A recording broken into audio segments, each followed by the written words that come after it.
দম নাই। এভাবে কেউ প্রপোজ করে?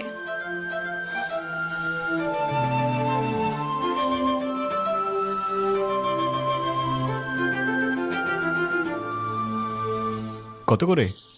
50 টাকা। আচ্ছা, না।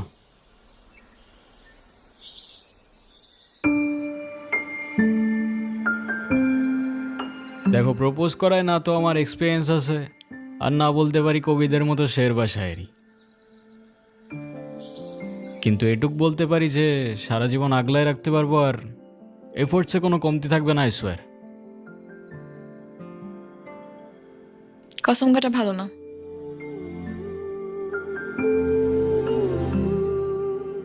কাঠগোলাপ আমার পছন্দ, তাই নিচ্ছি। আর তোমার ব্যাপারটা আমি ভেবে দেখবো। Bye. I'll take that as a yes.